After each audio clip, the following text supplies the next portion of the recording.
Good evening, everybody. Welcome to the May 20th, 2025 Board of Commissioners meeting. Call this meeting to order, and it asks that everyone rise for the Pledge of Allegiance. Commissioner Sher, do you want to lead us? I pledge allegiance to the flag of the United States of America and to the republic for which it stands, one nation, under God, indivisible, with liberty and justice for all. Thank you. I'll take a motion at this point to suspend the agenda to move up the following item with regards to the chief's report, remembering retired Auxiliary Lieutenant David Succi. So moved. Second. All those in favor? Aye. Aye. All right, thank you. Recently, we lost a member of the Portsmouth Police family, and Auxiliary Lieutenant David Succi. He was born and raised in Portsmouth and worked with the police department for over 30 years, because he's here longer than me. As an auxiliary officer, he was like I said, he grew up in Portsmouth. He was a Navy veteran, worked for the city public works for a little while. He had left there and went to work for the state, was it DOT? DOT. The Department of Transportation, where he retired from there. Then he again he was on the Portsmouth Police Auxiliary for all of that time. Unfortunately, dealt with some health issues, and unfortunately lost him on April 8th. So I just wanted to recognize his time Portsmouth Police. If you knew Dave Succi, he left a lasting impression on you. He's one of a kind. He'd give you a shirt off his back, but also was a great ambassador of the city of Portsmouth and the police department. Was a big advocate of community policing, and again, was well known and respected Portsmouth. Sounds like really ahead of his time. Why don't we take a moment of silence in his name, honor?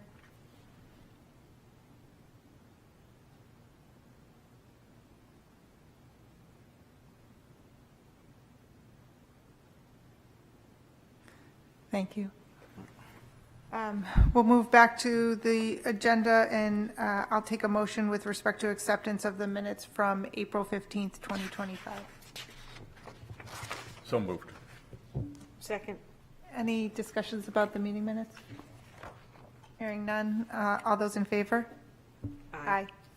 Commissioner Sher, are you also an aye? Aye. Okay. Okay, we are moving right into public comment, and it is a empty building today, which is somewhat unusual compared to the last few meetings, but I don't see anyone here for public comment, so we'll move right into new business. And first we have with the Police Commission's facilities update. There was a Blue Ribbon Committee meeting this past week or last week, and that meeting was really to talk about the matrix staffing study. I'm happy to speak about it, but Chief, do you want to talk a little bit about it? Yeah, I'll just get into, it was a draft report of their first look at the police department they've been conducting for the last couple of months. They met with police department staff, they met with city councilors, they met with people in the public. They're doing a very thorough analysis of the police department. This was the first piece looking at the staffing needs, and in their, like I said, in their first look, what they evaluated based off of all the information that they gathered and the data that they gathered. They thought that we, first of all, are an exceptional police department. We offer a lot of services to the community as a police department. We're a very proactive police department and community oriented, which we've emphasized and stressed amongst our officers, and look forward to engagement with our community and collaborate working with our community and other departments within the city. With that said, looking at our staffing levels, they felt that the number of officers that we currently have meet our needs if we're fully staffed at our full complement of 70 officers. They felt that there were some administrative positions like a training officer and another records employee that we need to add in addition to what we currently have. And then they also identified and addressed the issue that we know we've had in our dispatch center with one of the main causes of why we've been short-staffed is because our allocation of the number of dispatches we have is way below what the recommendation is. So they're still working on consolidating the final numbers in a final report. So when we get that final report, we'll look forward to it. And the advantage of that report is to go into the next stage of looking at a building analysis and looking into the future of what they think the complement will be for our staff, the next 5, 10, 15, 20 years down the road. Thank you, Chief. So as I understand, so this matrix study, just for anybody who hasn't been following, this was directed by the City Council to get a staffing needs assessment. And so this study comprises of 3 different components: 1, existing staffing levels; 2, future staffing levels; and 3 are a facilities assessment.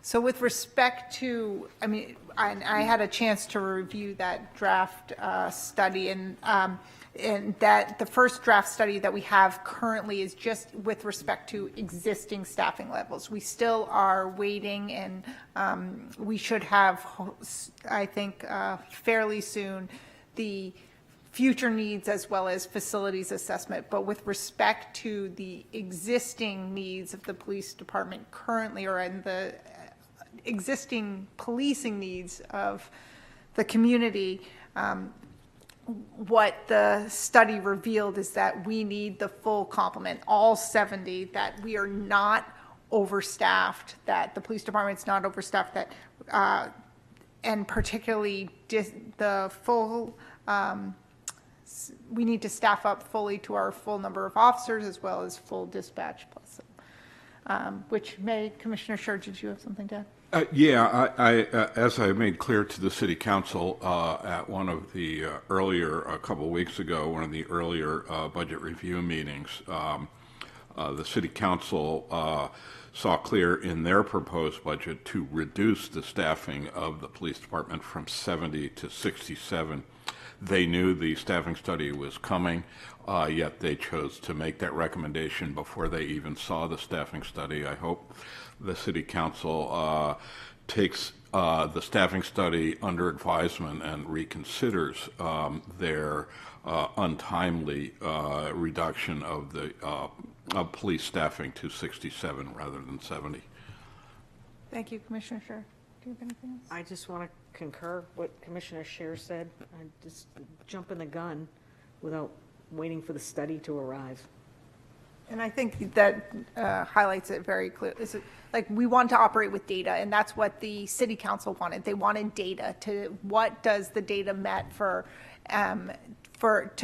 to inform us on what the staffing needs should be currently and what are the staffing needs for the future. And so it is fortunate that we have results of that currently before the budget is finalized. So, and we would, I think I speak for all of the commissioners here, that we strongly encourage the City Council to take into consideration the data we have to show that we do need the police department needs full staff, and to reduce the staffing levels when we have the data that shows that staffing needs, what we have is necessary, I think would be very short-sighted and against everything the City Council has emphasized in terms of doing the staffing needs, getting the data to inform them in decision-making.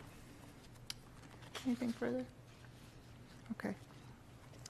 Moving on to community priorities. Deputy Chief, could you talk to us a little bit about how things are moving forward with body-worn cameras? Yeah, certainly.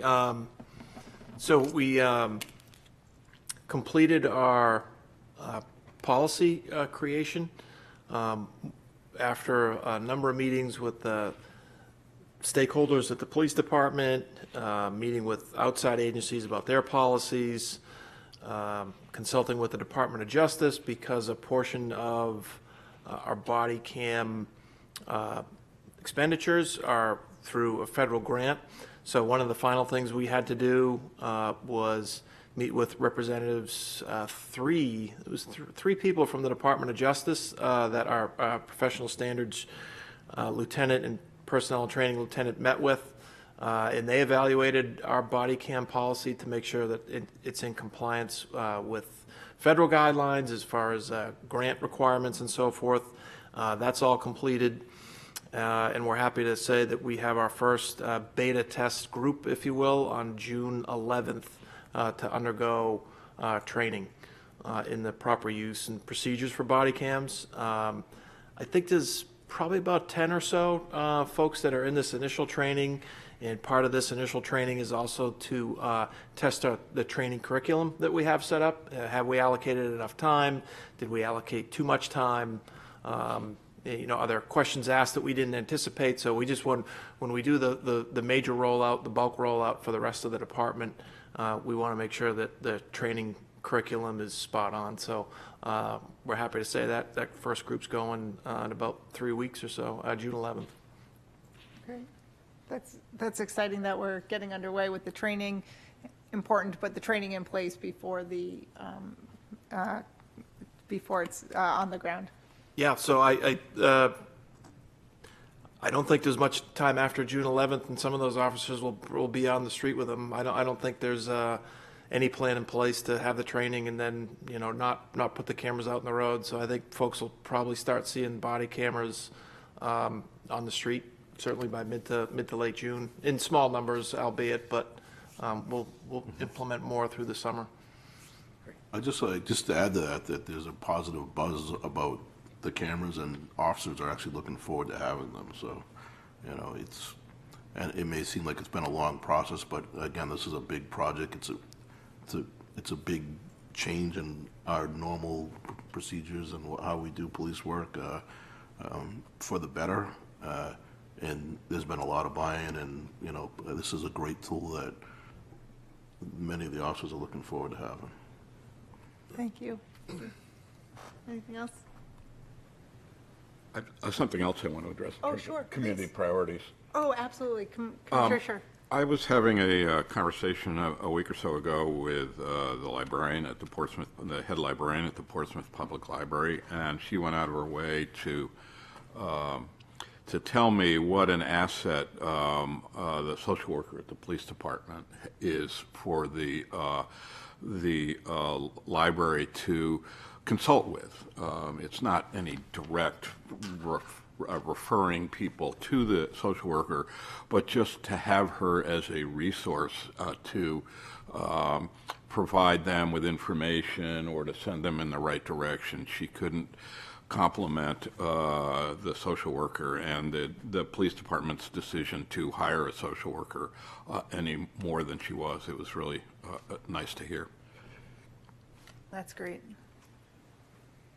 It's really, it was really nice getting that in just response, getting that update last month and seeing all the great work and the progress and, and how much change has been made over the course of a year with the right person in the right job. And hopefully we can move in the future towards a second social worker position, because I think the need is there, it seems.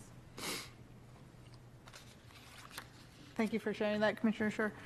Moving on, turn it over to you, Chief. I don't have much today. I'll be asking you guys to for a vote on an in-kind donation that was provided by Service Credit Union of 65 at-home heart health screening kits for our officers to do a screening to make sure that we are all healthy. Many times through police work we go through a lot of stress, and even those who are in shape and fit, don't know what could be going on internally. And,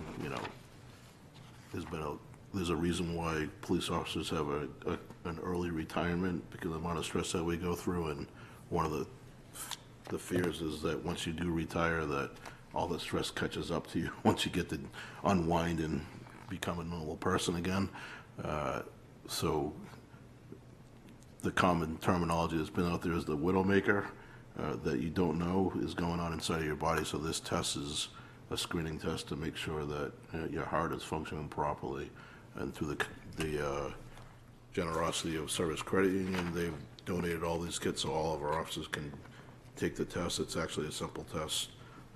So we're just asking for your approval of the acceptance of these test kits.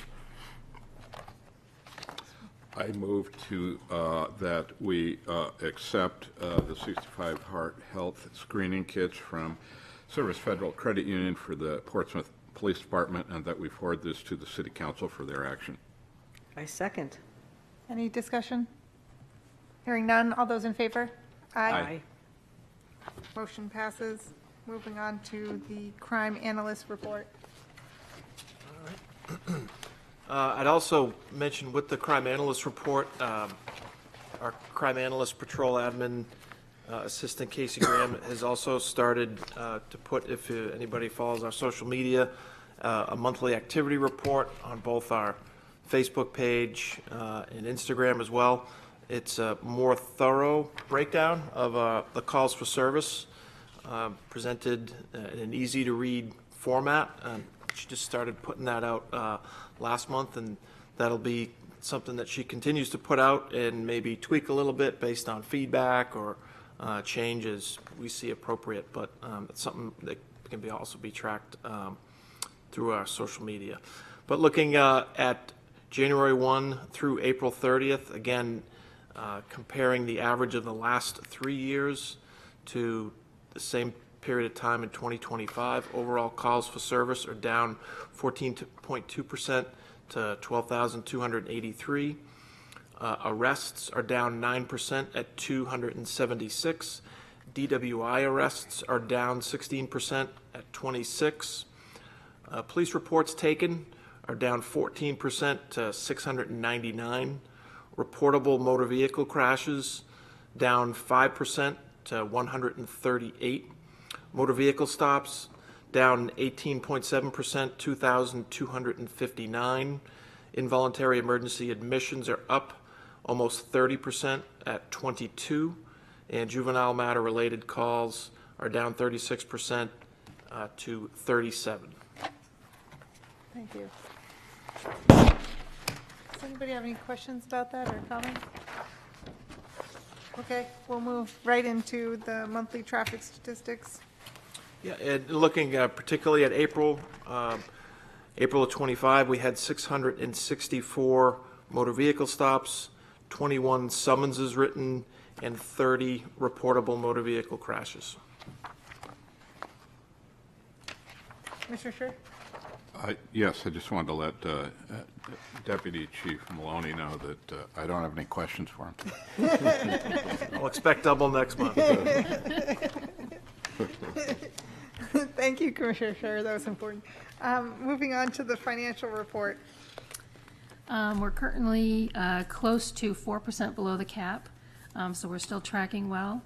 A lot of that obviously has to do with vacancies, but we're edging closer to being fully staffed in dispatch and getting closer with the sworn, thanks to Lieutenant Benson's persistence finding every way possible to attract candidates to Portsmouth. That also feeds into a lot of the statistics that the deputy speaks to, because when you have the vacancies, you don't have the people out doing the DUI enforcement patrols, traffic patrols, and so forth. So I think once we get our staffing up, those numbers will increase. We are, like I said last time, in the process of purchasing our normal items that we purchased toward the end of the fiscal year, pending no event, so that that should impact the next report or two on the finances. Things like our annual animal purchase and so forth. Strategic plan, believe it or not, I'm almost done. I had to get a lot done for the CALIA accreditation review. So I should have that to the chief before our next meeting so that he can review it and write his intro. And you should have it prior to your June meeting. On the JAG grants, on the grants, the JAG grant that we received last fall, the training's now being scheduled by Lieutenant Benson. That goes into what the chief was saying about the stress of an officer. It's Dr. Gil Martin who presents at the FBI Academy and the Leeds Academy and PERF for the emotional survival for law enforcement. That'll be scheduled, we think, January, February. And, you know, it's open to officers, their significant others. The commission, hopefully the council will attend if we can get them to come and understand the challenges officers face. Also, the purchases for the Homeland Security funds that we accepted prior are in process now. It's for equipment for the CERT team. And the chief just sent some upcoming grant opportunities this week. We'll review those and see if any apply to us, where they impact any of our programs. Are we seeing any reduction in grant opportunities just with some, Not so far. No, actually, I was surprised on the last email that I just received from the DOJ and the availability of what's being offered there. I mean, we'd have to apply, but it seemed like things are back to. we're consistent Well, with yeah. what we have seen in years past? Yeah, Okay. so far. Great. Yeah, just because we, you know, those grants are very helpful to operations, so it's, you know, we want to be mindful of it as we go along. I was gonna say, because like our enforcement patrols, traffic enforcement patrols, that's a federal grant to the state of New Hampshire and sub-granted to us, so good money. All right, anything else for the Nope, I financial? think I'm Okay. good. We have packets of information with regards to patrol and the court office report. Does anybody have any other new business, old business? Okay, with that, our next meeting is Tuesday, June 17th, 2025. Check the calendar for, the city calendar for any updates or changes. Now that we're into the nice weather, there's lots of people out and about, biking, walking, running. So just be mindful of when you're out on the road, and have a good evening, everyone. Good night.